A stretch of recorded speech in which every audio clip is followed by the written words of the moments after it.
Hello, everyone. Welcome to this week's episode of Catholic Re.Con, testimonies from reverts and converts. I'm your host, Eddie Trask. This week is like last week, but it's part two. Father Peter Davids and Judy Davids are joining me again. And as I mentioned them right before we got on this call, okay, I'm going to try to remember where we left off, and then they can fill in the gaps. Judy, I believe you were talking about pastoral care and getting involved in that, and how there was a gentleman that was basically in front of you because there was a condition that related to not having women in pastoral care. If I remember that correctly, there was something related to that. You were on that track, let's say. Okay. Yeah. All right. Yes, I'm talking about my work with the Sugarland Vineyard in Houston, Texas. And I was there to create pastoral care for worn out pastors, basically because I had burned out, had that experience as a pastor myself, and was sharing what I knew with the Vineyard movement. Also, I'm a professional counselor and had done spiritual direction. So I had all of that to bring to that experience. Let me jump in.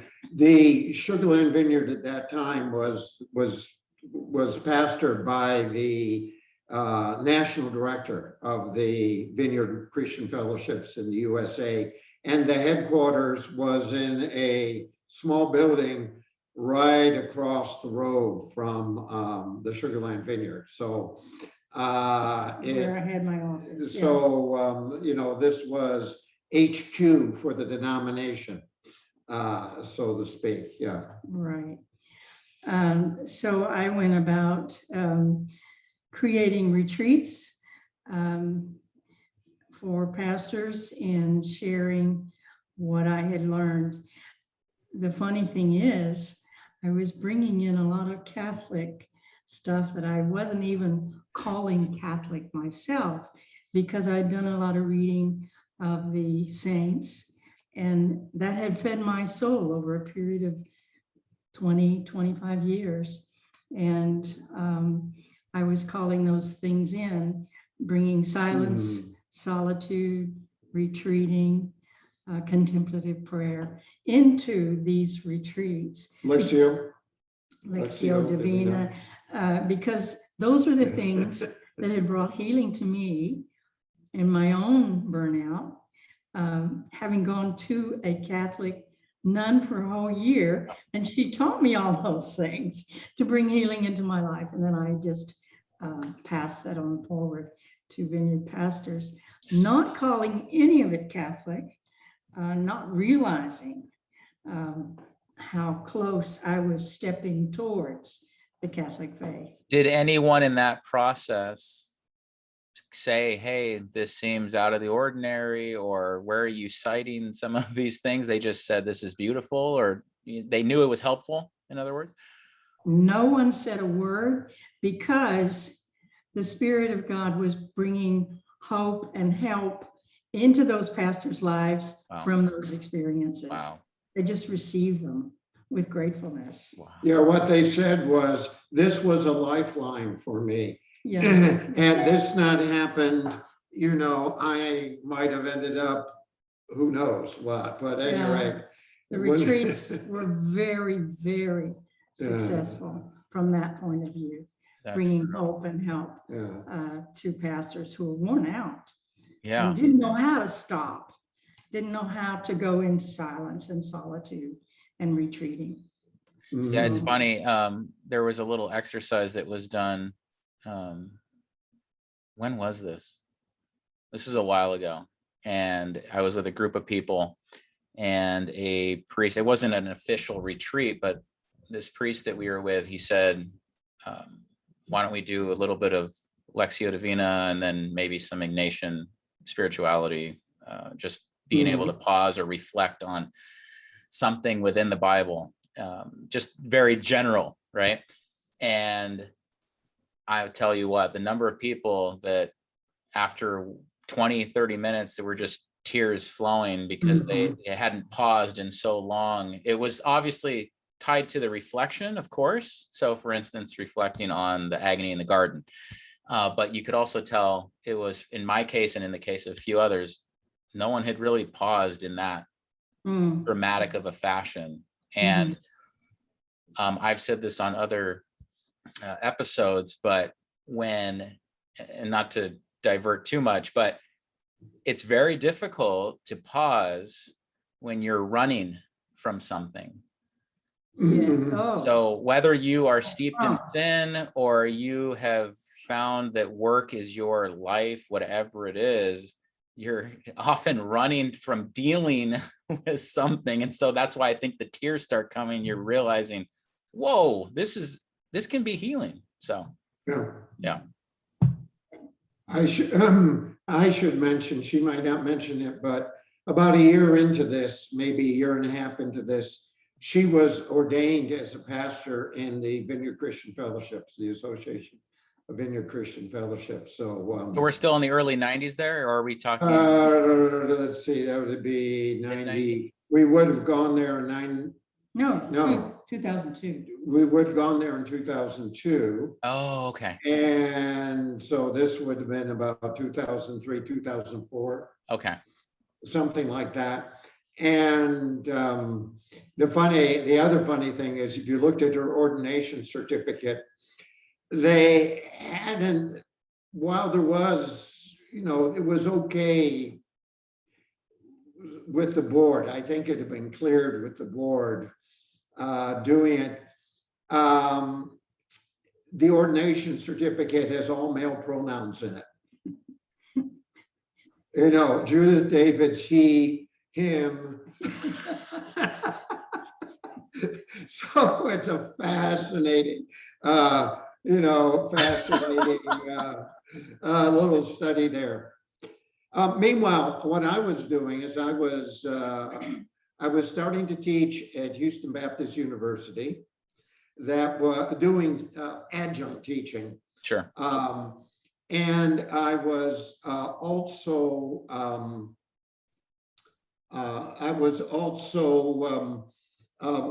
often off to Europe or someplace else to do short-term intensive courses. So I might be away for a week.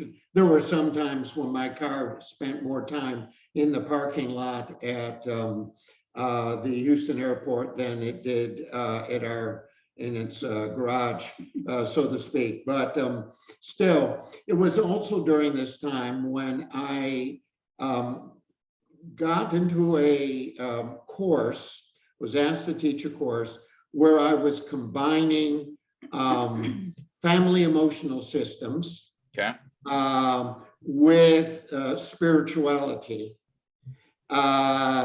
for pastors understanding how they functioned in ministry. Person by the name of Jim Harrington, who had written a book on this, was to teach a course, and for personal reasons wasn't able to do it. But that happened a week before the course was to start. So I just was asked to take over the book and take over the course, and I had to take over the book because there's no time to search out and do anything else. And the long and short of it was that would also point in the direction. Remember that I was teaching not just biblical studies, I was moving more into spirituality and into this issue. At any rate, I was on Sundays, basically, I was the honorary assistant at an Episcopal, small Episcopal church, not too far from the vineyard there. And it started off, I would go to the one, and then I go to the Episcopal church, and then go to the vineyard, and then partway through, they were small enough that they needed to combine their services, and I wasn't able to do that. I would show up in time to pick up Judy at the end. or sneak into the end of the service or something like that. At any rate, I got an invitation to go to Canada to teach. First, it was an intensive course, and then to teach at full-time at the university. Part of it paid, part of it not paid. And so we did that. Now, as we did that, I will say this university had been started with some relation with the Anglican Church of Canada, or at least the local Anglican Church. Anglicans were very important. Over the years, it had become more involved with a vineyard there. In fact, so that it was a study in how inflected things can become. Now, it was during that period, that my home diocese, which was still Pittsburgh, broke apart. Two things happened in that 2006 to the end of 2010. First is Pope Benedict XVI came out with Anglicanorum Cedibus, and that document was the foundation of the ordinariate.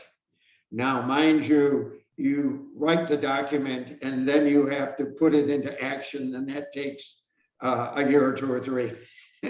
You know, so it doesn't suddenly come full blown from the head of Jove, as the saying goes. But at any rate, it really stirred up the Episcopal Church because, you know, the Pope was saying, here's a place you can come home to, even as married priest and so on. It was a way in, and I put that in my head. But my own diocese, 70% of it left the Episcopal Church and became the really core at first of the Anglican Church in North America, ACNA, as it's called.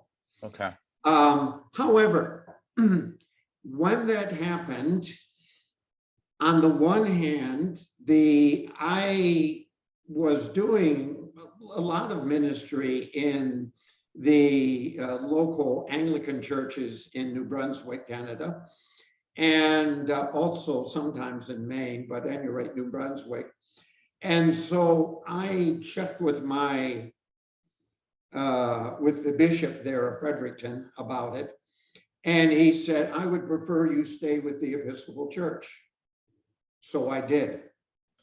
However, because they knew of my attachment to Trinity Episcopal School for Ministry, I was actually in both. They didn't, that is, ACNA group never realized I was with the Episcopals.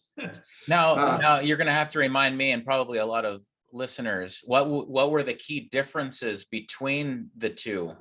Well, the key differences were Orthodox theology. And of course, Orthodox theology had been an issue for years. Trinity, back in 1976, had been founded by an evangelical group to promote more evangelical, or I could say Orthodox theology in the Episcopal Church. You had Bishop Spong denying virtually every point of the creed.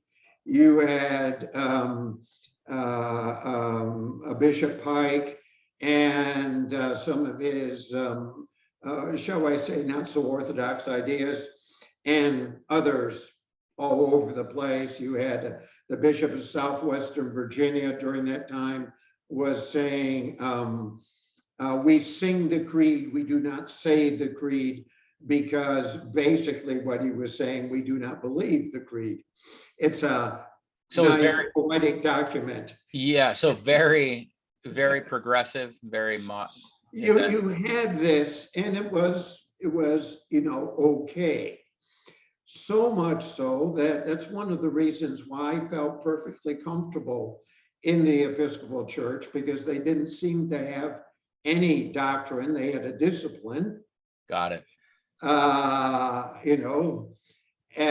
Of sorts, but they didn't have, they weren't real clear of their doctrine. The 39 articles are a real statement of faith, were part of historical documents in the back of the prayer book, and so forth.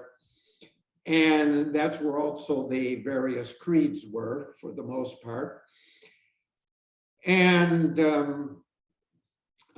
I, since really 1975, had identified myself as, I would say, theologically roughly Anabaptist. No kidding. Okay. Yeah, because I was my interest in community, and the Anabaptists were very interested in community, and they had the great ethical interest that I had, and so on. And I knew that they were interested in the same spirituality that I did. I had done my research, and I realized they were strongly influenced by the Devotio Moderna, which would be Thomas à Kempis, Imitation of Christ, that sort of thing, gospel-centered. They were influenced by St. Francis of Assisi and his Third Order, and so on. And they were trying to, if I could say, apply that to the whole movement, or at least the South German Anabaptists, which were the ones I was more interested in. Mm-hmm. I was very much aware of Menno Siemens and the North German or even Dutch Anabaptists, but I was much more drawn to the South Germans. But so I could fit, because when you swore to the doctrine and discipline of the Catholic Church, well, what was the doctrine? It really, you had certain liturgical practices, and you had the canons and so on, but doctrine, people were at least tolerated all over the place. Sure. And I kept my fingers on the Bible, and that made my colleagues at Trinity very happy. They liked it that I was very interested in social concern, what I would now call Catholic social teaching, because of the Anabaptist concern. Except they said, rightly so, Peter scares some of the Episcopal social concern people, because he actually wants to do it. And I found, in fact, I eventually dropped out of some of the committees because we were just talking about talking. Yeah. Having, consciousness raising events, and we weren't doing much. That's funny. Yeah. Let's get radical here. But at any rate, so there was that. But here, my bishop said, that is the bishop in Fredericton, said, please stay with the Episcopal Church. I did. And of course, the final straws were things like the ordination of a homosexual bishop. What year Where, was that? 2010? no, that was before that. That would have been,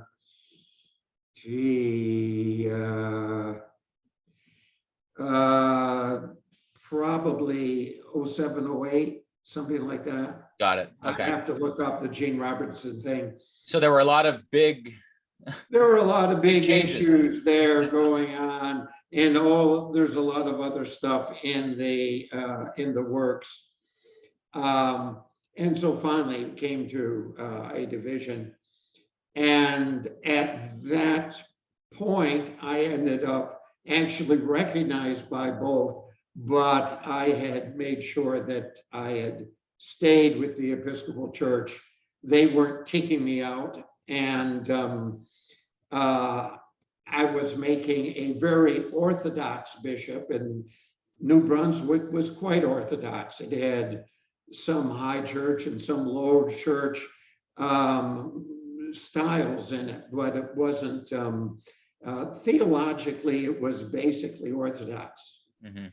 And so anyhow, I was quite happy there and loved what the ministry which I had alongside of my teaching. So that happened, but when that happened, I said, if I am ever forced out of the Episcopal Church, I don't want to go with ACNA, because ACNA had a very strong Calvinistic or Reformed sense to it. I could tell, I knew the leaders there. I worked with them from before. I knew that they were more headed towards Geneva. Got it. So than that gets Rome. into, yeah, that gets more, yeah, into the salvation issue. When you were in the Episcopal Church, how did they work free will into that equation? Because I'm assuming that's one of the key points when you're talking about heading towards Geneva. They would have been both and. Hmm. They would have been both, sort of a both and, because the types of evangelistic calls they gave were very much in the sort of intervarsity campus crusade types of approaches. Mhm. They were affiliated with R.C. Sproul, with Ligonier, Yep. and some of these other leaders. But so they were certainly appealing to the free will. But at the same time, they had a strong emphasis on divine sovereignty, but they were more, if I could put it this way, sola scriptura centered, and not liturgically centered. Got it. As one leader said, what you need to train people to is to teach the word. And We're talking about Etna? this was in a leader in in the continuing Anglican movement in the U.S. Oh, okay. I won't name him. Got it. Yeah. He also said you can train a monkey to celebrate the Eucharist. So now, that was being somewhat, he was being facetious there too, but that's why in your lower church, Anglican, you sometimes only had morning prayer. You didn't necessarily have Eucharist every week. Got it. And so on. At any rate, I said, if I'm pushed out, I've heard what Pope Benedict said. Yes. I'll go to Rome when pushed. Well, in 2000, what's it? Okay. But he he didn't say that to me. He said it in his head. Oh, that is a great point there. Yep. Kept it to himself for that moment. And we read all these non-Catholic Catholics like Saint Teresa of Avila, Saint John of the Cross, Yeah. Saint Francis of Assisi. You know, we had shelves of this type of stuff, which we actually read. And Which was feeding our souls. which was feeding her, but she didn't realize that there was, I didn't call it Catholic. you know, Yeah. because I didn't have to leave yet. At any rate, we moved back to Houston in, really, it was New Year's 2011. We left in 2010 and arrived in Houston on New Year's Day 2011. I had been invited to apply for a position at Houston Baptist University. But for the first term or so, I was teaching as an adjunct to almost full time, but at adjunct rates. We were living with her sister and brother-in-law in their home, sort of sensing whether this was going to work. We went back to that same Episcopal church that I had been going to and helping out in before, because they had kept supporting us a little bit while we were in Canada. They said, you are a sort of a mission. You know, they knew I wasn't making much, and they knew I was helping out in Anglican parishes that couldn't afford to pay much. Yep. And so on. And so they had sent a little bit. So anyway, we went back there, different rector at that point, but same church. Can I tell my story? Yeah. Just to backtrack a bit, before we went off to Canada the second time, and Peter mentioned this before, I don't know if anybody recalls it, but he said that the Episcopal Church had changed service times, and he went to the Episcopal Church and I stayed in the vineyard, and we then had to go to separate churches. I didn't like this. It did not sit well with me emotionally, and I prayed, Lord, put us back together, please, in the same church. Well, I prayed that prayer for 5 years, because when we went to Canada, he went to the vineyard for just a little bit and then got involved with the Anglicans and didn't go to the vineyard anymore. I continued to go to the vineyard. Then we came back, but I had prayed that and prayed that and prayed that. Before we came back, on Christmas Eve, he was about to start the service in our little Anglican church. And I was sitting in the choir, and the senior warden leaned over to me and said, you know, we're going to miss you too. We've always enjoyed Peter's preaching and your ministry, but since you've come to the church with him, we've enjoyed him more. And when that was said, I heard the Lord say to me, Judy, I've answered your prayer. I put you back together in the same church. And I said, Lord, this is the wrong church. I wanted Peter to come back to the vineyard. So the long and short of it is, she had been technically an Anglican, an Episcopalian for, well, since really 1976. But she had, I was vineyard in my heart. she had never, you know, either brethren or vineyard or something else. And then I knew that when we went back to the States, that I had to go to the church Peter went to. So we both started going to this same Episcopal church that he had been assistant at before. Okay. Got it. Yep. The reason she had been forced into that church that I was serving on Campobello Island in New Brunswick was that I had had a nocturnal seizure, in 2000, it was September 1st, 2010. And I'd had a nocturnal seizure. It was 2 months before I could get to a neurologist who would say, I can't see any problem. They told me I really shouldn't drive until I saw the neurologist. So I had to drive him. So she To had to his drive, it Anglican was an church. hour's drive through the US to get back to this island in Canada, that was part of Canada. Got was over one bridge around and over another bridge back. So at any rate, and then she just kept on after I was able to drive again. It would turn out, by the way, that that was due to sleep apnea. Oh, no kidding. So CPAP Yeah. solved that problem. I'm Yeah, that wouldn't be solved until for another 2 years, but at any rate, so we moved.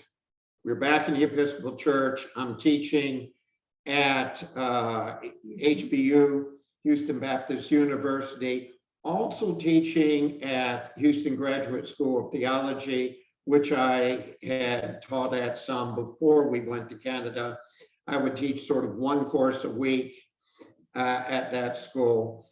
And I said to Judy something. I said, Judy, you know, we've been talking about community. We've been talking about, you know, monastic groups. We've been talking about this.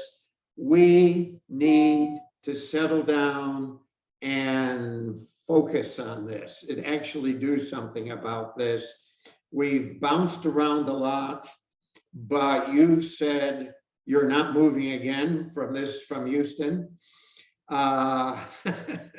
You know, so you virtually made me take a vow of stability. It's time to do this. And so we started exploring.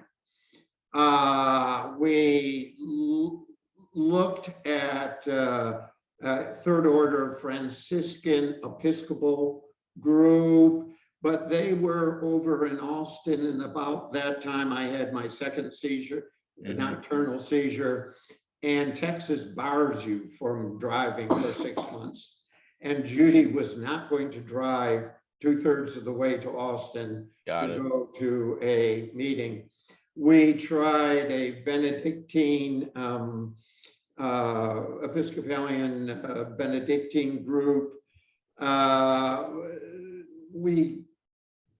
We found that a little bit weird. Yeah. And it wasn't because it was Benedictine, it was because of some of the personalities involved. The leader was spooky. That's what she used to call him, Spooky Abbott. And it was very small too. And so we're saying, we kept on sort of bumping our heads. Then she went off to Canada for summer. Visit our children. To visit the children. All our children were across Canada. I stayed, I worked in Lanier Theological Library on a writing project, trying to finish it up during the summer. She came back after 6 or 8 weeks away, and I was thinking, we need a good date night together. And in the little kitchenette in the library, where I made my coffee, there was a poster on the wall that said John Michael Talbot in concert at St. Timothy's Anglican Church, just a bit north side of Houston. And he had a guitar. And I seem to remember John Michael Talbot was a musician of some type. Now, I didn't know, that was all my memory was. Of some but he type. had a guitar. Yeah. We liked that type of music. I was sure it would be nice. Let's go. Like the video. Dinner and a concert. Well, it was really more of a renewal mission. Dinner was nice, and here is this monkish looking guy with a long beard out there, and he starts telling his story, and along with interspersed of his music. We liked his music. We liked some of his story better. We got a stack of CDs, like that. We got another stack of books like that. That's sort of typical me, find something, buy 30 books and read them all. And, we started talking. We found out that they had actually a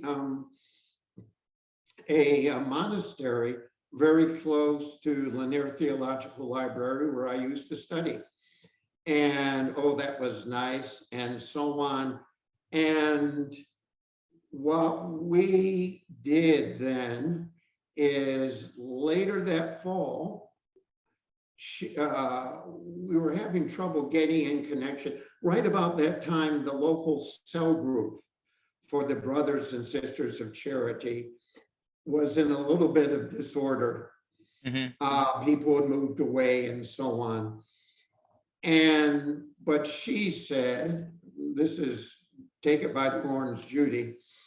She said, well, just over here is the sister house, is the monastery, is the St. Clair Monastery. There's only 2 sisters that lived there, though we would find out that John Michael and Viola Talbot were there for a little bit.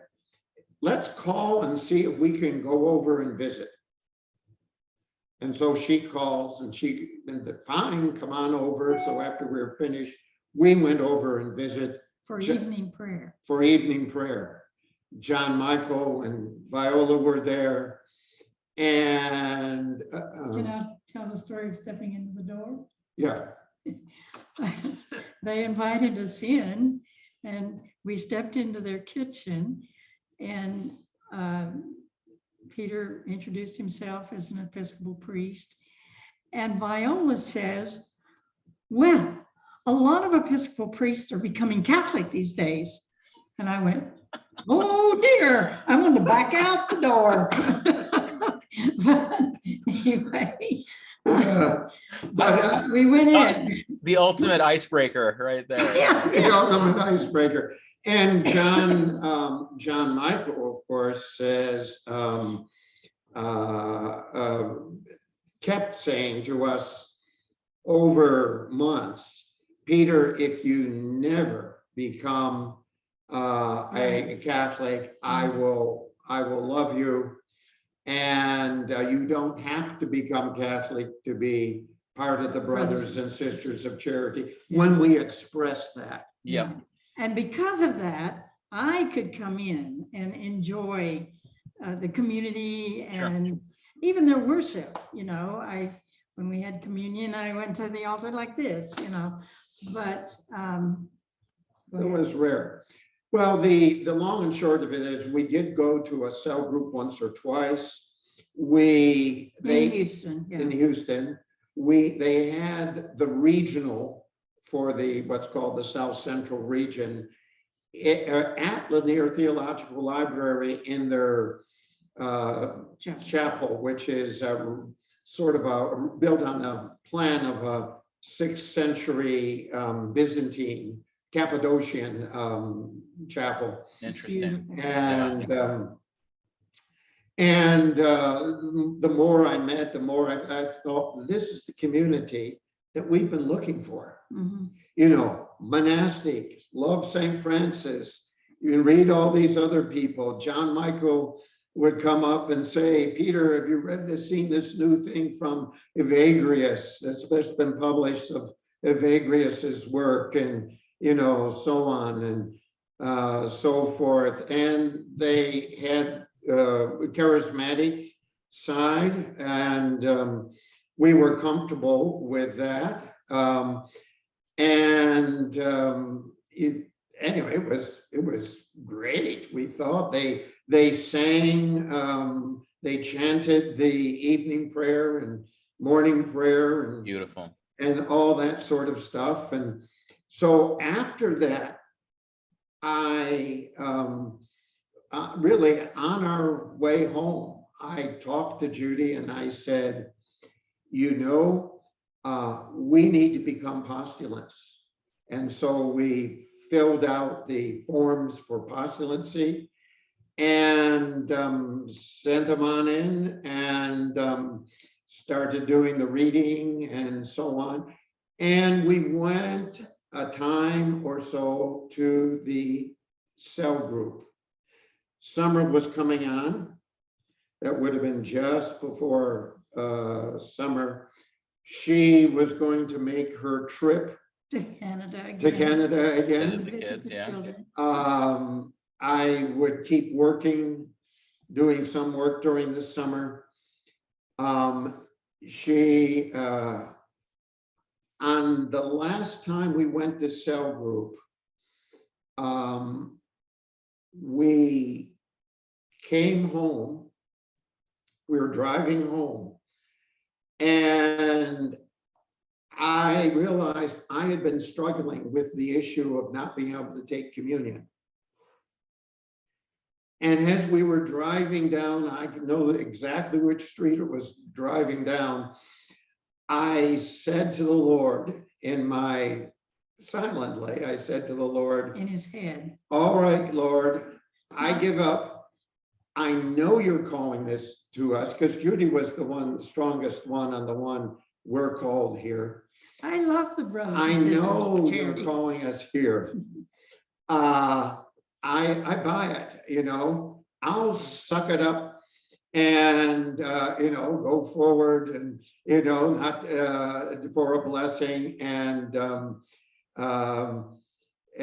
so on. We're going to go through with this postulancy and, you know, the whole shooting match. And I heard a voice in my head, and the voice said, but why not? And I knew what the rest of the sentence was. Become Catholic. Why not finish the journey? Yeah. So I thought in my head, well, yes, I know that the ordinariate is located in the Archdiocese of Galveston, Houston. And I thought of it as located in Galveston, which would have been a couple of hours away by car. And I thought that's too far away to have any much involvement. You know, it's too far away, it's impractical. But anyway, I went home and I Googled it to show God that this really wouldn't work. It turned out the principal church of the ordinariate was on the road, which I drove down once a week between Houston Baptist University and Houston Graduate School of Theology. Of course it It was. was just a half block off, no, on a side street off that. And I thought, oh, I guess I better check this out. I wasn't, you know, I wasn't ready to say I'm in. I said, I'm going to check this out. Meanwhile, you go. I was in Canada. Well, you had just headed to Canada. And I For didn't this. know all this. Any of that, yeah. In his head. Well, because I was only checking it out, you have to realize, you Yeah, know. okay. I was being cautious. Well, did you tell her eventually in a phone call? Or No, I just, I was being cautious because this whole thing right back, why upset her for nothing, you know? So I saw Our Lady of Walsingham had a sung evensong. And well, sung evensong is a very Anglican sort of thing. Remember, they're using an Anglican tone version of the liturgy, any rate, in the ordinary. So I snuck in sort of towards the back, sort of a third of the way forward, where I could see and hear well, and let's scope this out. Procession comes in, lots of choir, beautiful choir. They had some pros as well as some semi-pros in the choir. And at the end, of course, comes a priest. And the priest, I thought, he looks a little bit familiar, but it can't be. Did I hear them say, Father Noble? No, can't be. And it was kind of dark and candlelit and so on. So, can't be sure about that. But sure enough, that was, by the way, the only time Father Noble I ever knew him to lead to officiate at Sung Evensong. Yeah. At any rate, he goes up, he comes, he does the priest part for that, processes out. By that time, I realized that they had said that he was Father Noble, and they have a reception afterwards. And I go to the reception and went up to him and I said, Father Bruce Noble, what are you doing here? Back in 1980, just after we had become, I had become an Episcopal priest in late 79, before I would go to the National Catholic Charismatic Conference for priests and deacons in Steubenville, we went to a marriage encounter.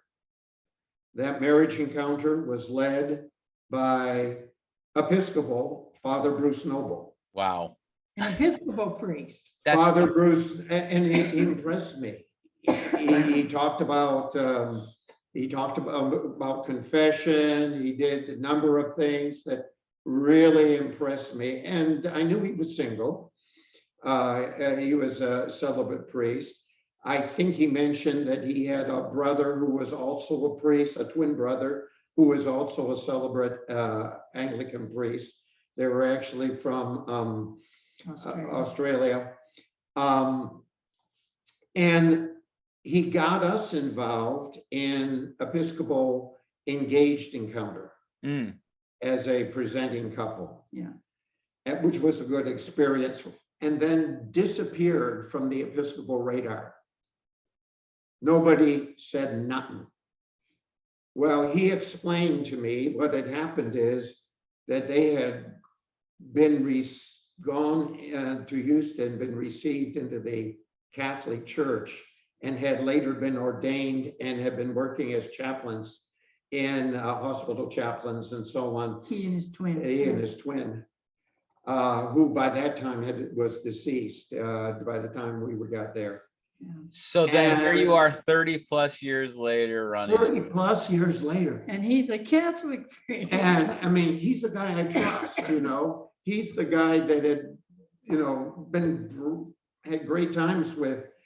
And then he said, but if you're interested, you need to talk to Father Huff, who was the young pastor of Our Lady of Walsingham.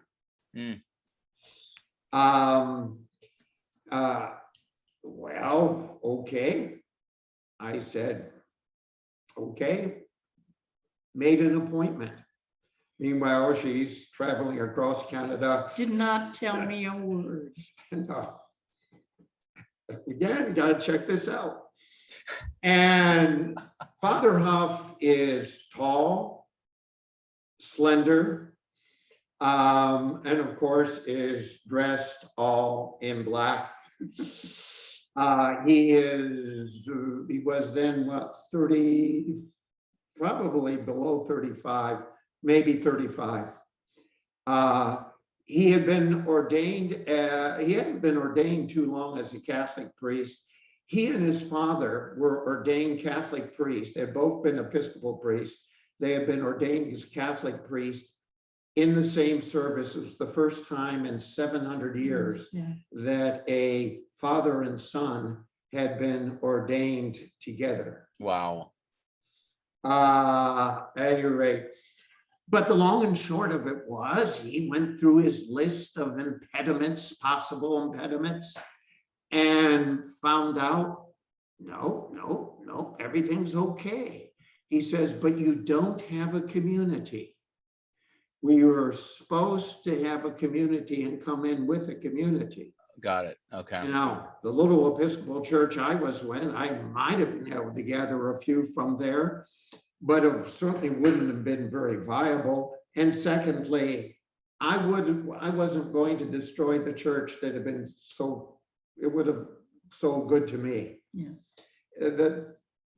Anyway, now we weren't, and so Father, Father Huff certainly understood that. And he said, well, I have some ideas. We're thinking about planting up in the woodlands, and we're, we'll think about it. But then he said to me, he said, I want you to know something. We're sitting around a little round table, and his long black arm comes across the table. I want you to know that there is no guarantee that you will ever be a Catholic priest. You have to lay it all down and come into the church with no conditions, and then see what the Lord does. Yikes. Now, I mean, he was just being honest and clear, and he wanted to make sure that if I never was ordained in the Catholic Church, that I couldn't say you never told me. Yep.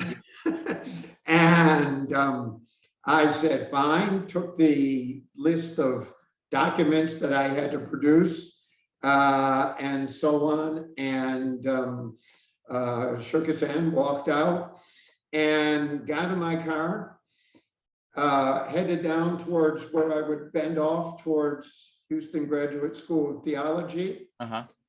And I said, Lord, that's you. Lay it all down, die to yourself, and see what I resurrect. I said, that's you. I'm in. Wow. Wow. In That's fact, by the amazing. way, when I was ordained, I had to also sign off that I was self-supporting. Oh, got it. Got it. No salary. Yeah, No exactly. salary and so on. But at any rate, Lay it all down. but Wow. that all fit with my brethren background. But so I started filling out papers, and I again, I'm still going to check it out. I'm going to read the Catechism of the Catholic Church, kiver to kiver, so to Yep. speak. And then, the whole Code of Canon Law. Yep. We're going to go through that with a fine-tooth comb.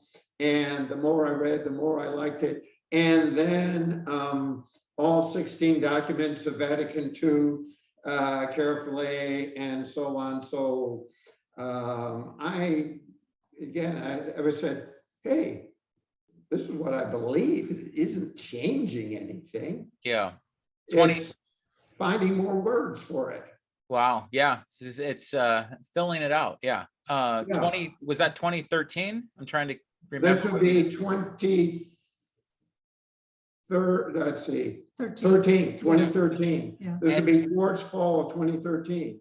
So when did you tell you? Go ahead, Judy. Yeah, I was going to ask about you. Yeah. He had longer than he knew he was going to have, because my daughter was having their fourth son, Mhm.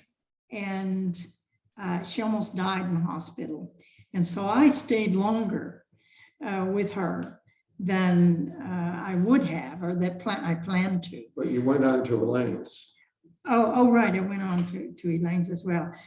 But he left out that he had finished the application. Well, yeah, all the documents, my life, my spiritual journey, etc.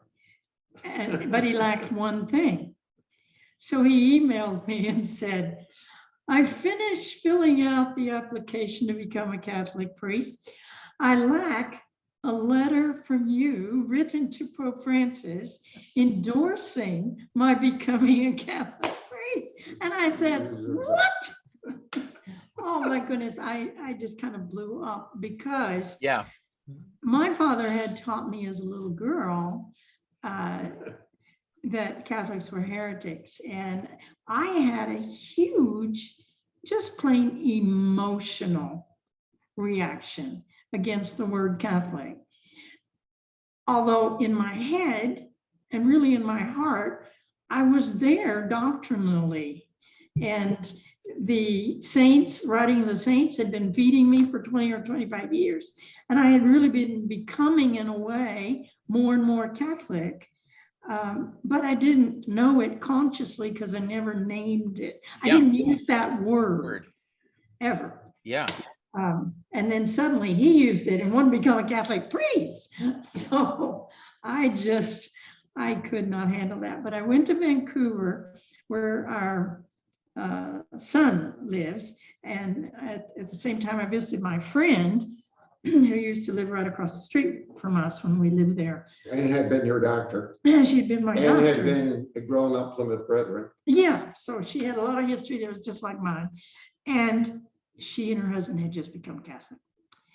And so she took me out to lunch, and I said, Karen, you've been Catholic now for so many, a year or two.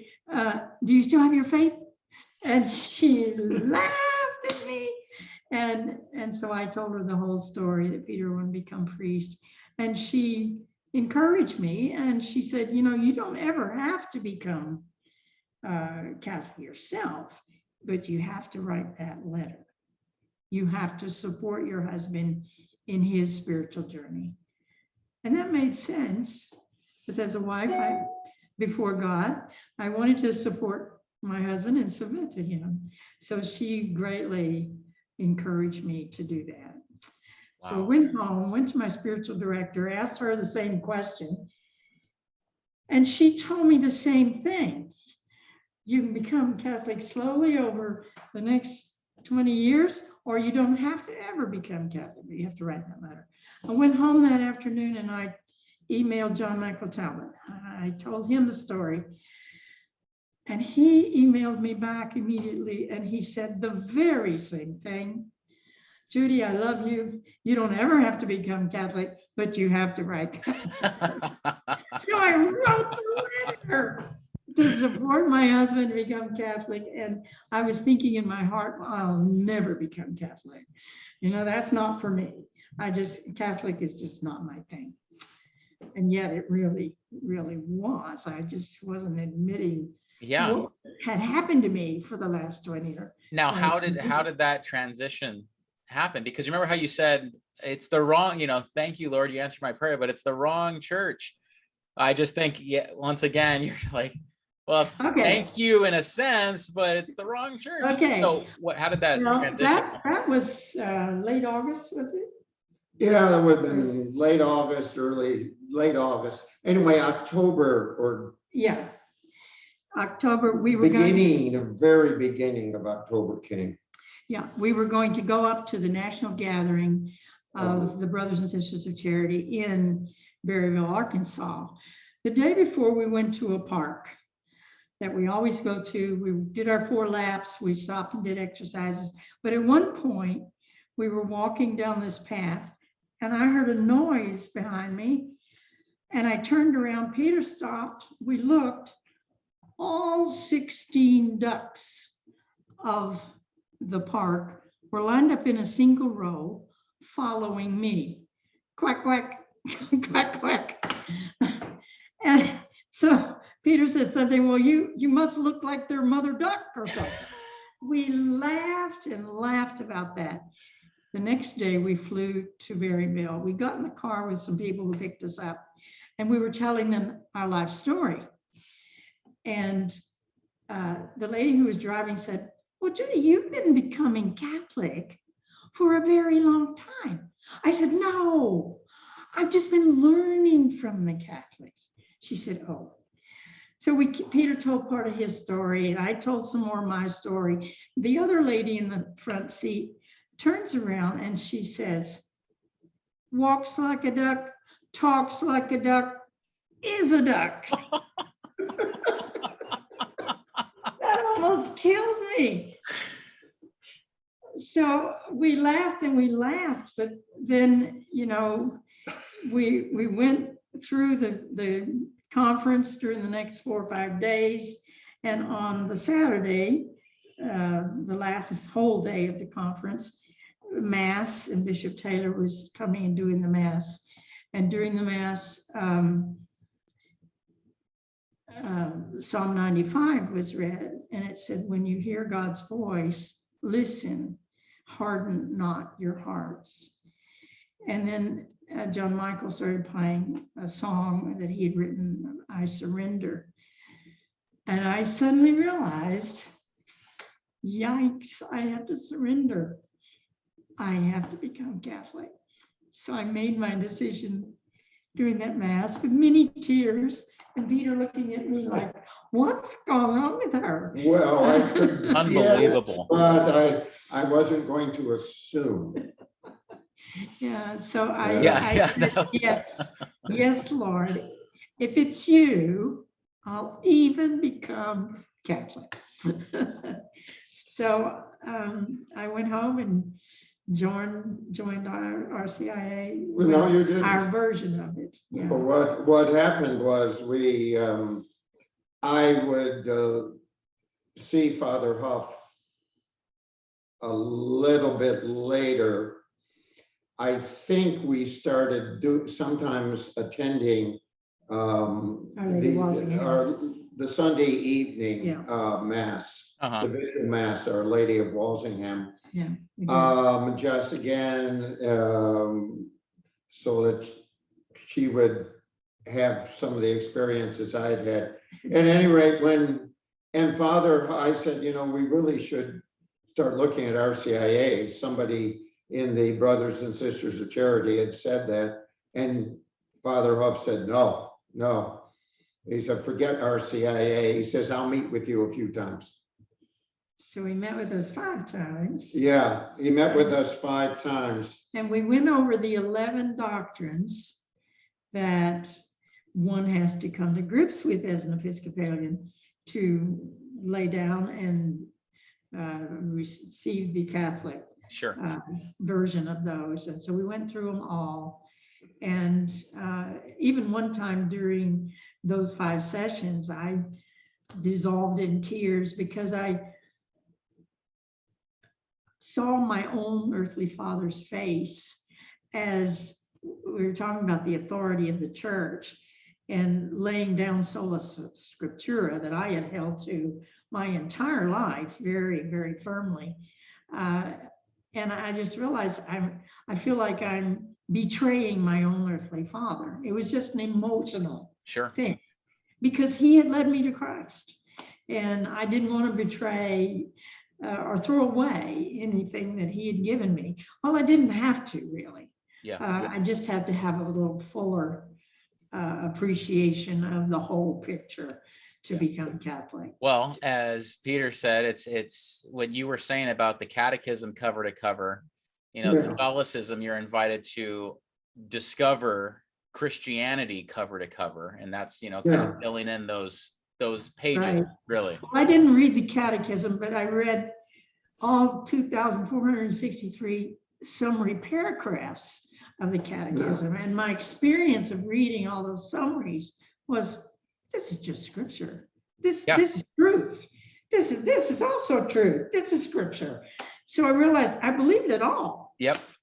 And so I could, you know, accept it. Yeah, Beautiful.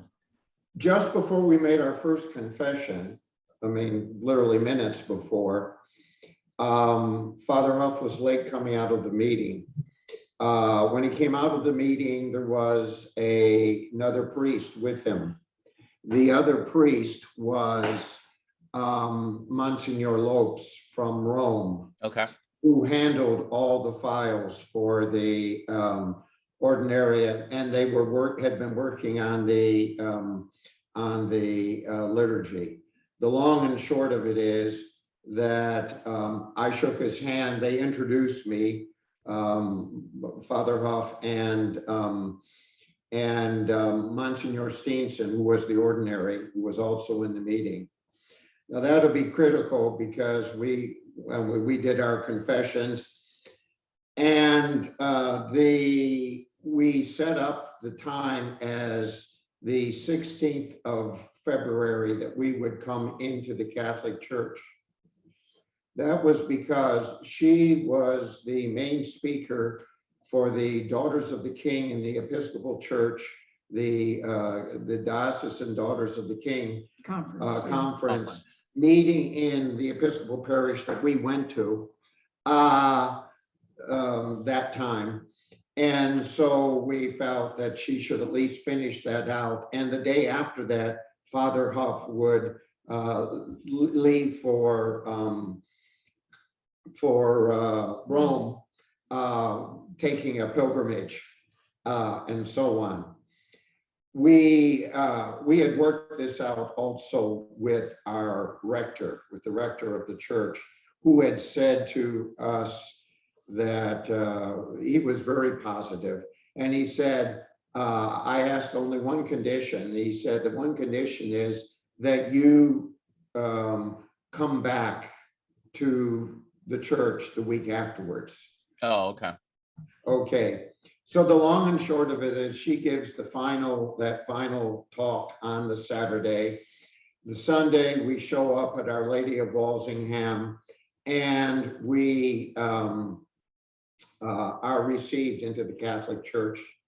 Along in the reception of being received, one of my sponsors was a former student of mine from Trinity Episcopal School for Ministry, who had in between become not only Catholic, he'd also become a missionary with the the family Focus. Family Mission Company. Oh, okay. Anyway, I had another sponsor who was one of my colleagues at Houston Baptist University by the name of Dr. Halia Ordway, and an apologist. She is a fellow for the Word on Fire Institute now. At any rate, so two parts of my life sort of came together there. We were received, meanwhile, at the Episcopal Church. Father Whaley says, you may wonder what happened to Father Peter. And he said, why, Father Peter, they're being received into the Catholic Church right now. And he says, but they'll be back next week. So the next week, again, Father Huff was gone.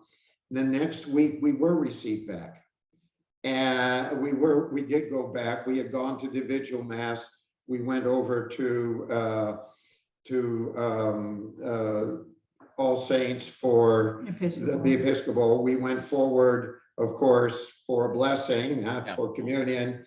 Yeah.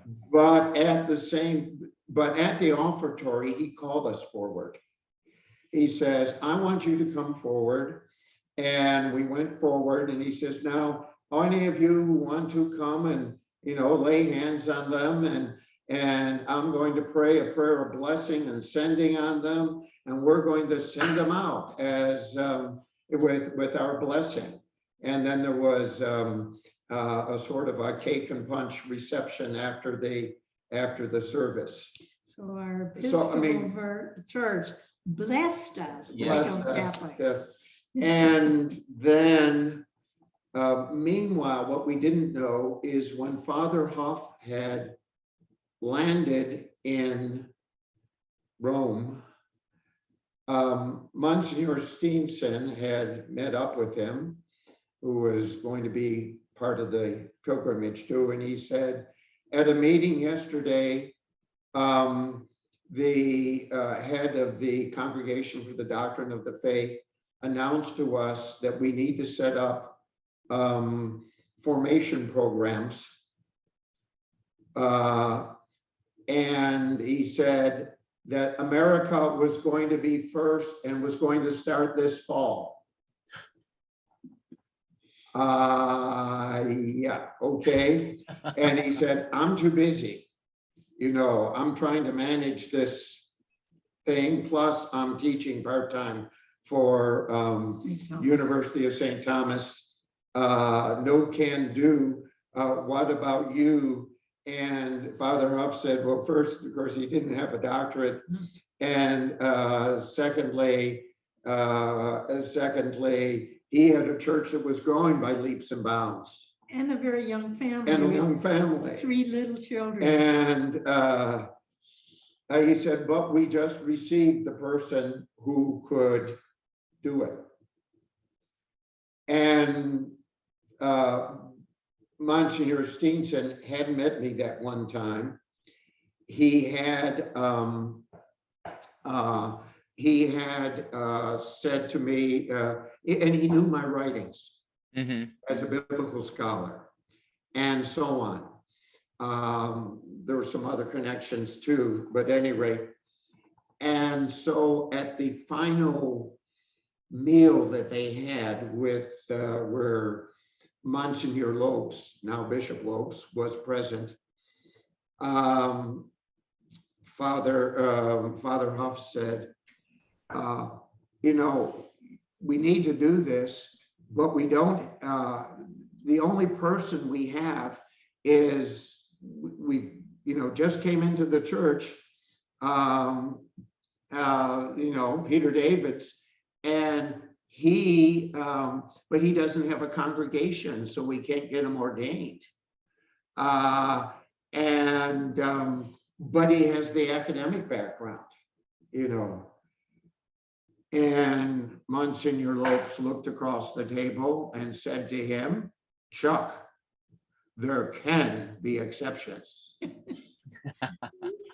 So 2 Sundays after we're received, we're going into Mass. There's Father Huff saying goodbye to the last Mass. Sure. And he says, don't you guys leave before I talk to you. And in fact, he didn't even wait to after the Mass. He came down and saw us before the procession. And he said, this is what happened in Rome. You're on the fast track. Now, Rome's fast track is never very fast. But it was fast for Rome. And despite the fact that August would come in, despite the fact that there was a synod on the family that would knock out them up, by the end of October, I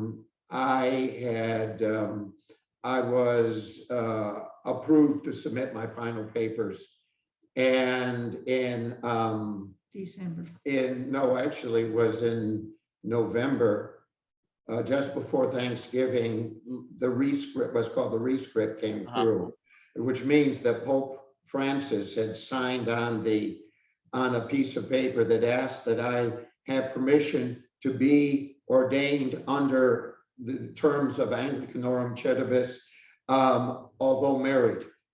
Yep. And Pope Francis would have put down, I've been told what he would write, would have written pro gratia Francesco. So somewhere in Rome is that document. And of course, the official permission came down from the Congregation for the Doctrine of the Faith. And wow. though working out the actual ordination took another month. It was to find the free time at Our Lady of Walsingham. And Yeah. I was ordained by Bishop Seitz on the 13th of December, deacon, and on the 19th of December by Cardinal DiNardo, I was ordained as priest. What year Yeah. now? That was 2014. 14. My So it was goodness. all within That- 2014. I was gonna say, that is a Meanwhile, we fast had track. become temporarily professed in the Brothers and Sisters of Charity as domestics. Yeah. It's like being third order. It's not me, but interestingly enough, after the ordination, that is on the recessional, Uh-huh. Oh, it's a story. Bishop DiNardo is the last one in the procession. I mean, yeah, recession. And he stops at the front row at my pew, and he kisses me on both sides of my face. And he said, "Thank you for giving your husband to the church." And I said, "You're welcome." But then in my head, I thought, what have I done? I just gave my husband to the church. Oh my. But I learned that first year what that meant. Yeah, absolutely. And I was assigned I was told to go to a Catholic, another Catholic parish to help out there to get more familiar with the standard form of the Roman Missal. Sure. And meanwhile, I was also trying to start a formation program. But when we went to that church together the first with nothing. time in Houston, the pastor was greeting people at the door, and Peter was in front of me. Of course, he's a lot taller than I am. And Peter introduced himself to the pastor, and, "Oh, yes, you're coming to help us out here." And then Peter turned and said, "Well, let me introduce you to my wife." That pastor's face just almost went white. His eyes got this big. Wife. I mean, he knew it in theory, He but knew. this was Yeah, a lot but of yeah, Yeah. here you are in the flesh. Yeah. I have to cut it right there. Yeah. And my goodness, that was fun. I really appreciate Yeah. your story. What a ride. God bless you both and everything Thank you. you're continuing to do. And everyone that watches it, please share this. This is that was a good way to end right there. Yeah. Anyway, like, comment, subscribe. Until next time, take care and God bless.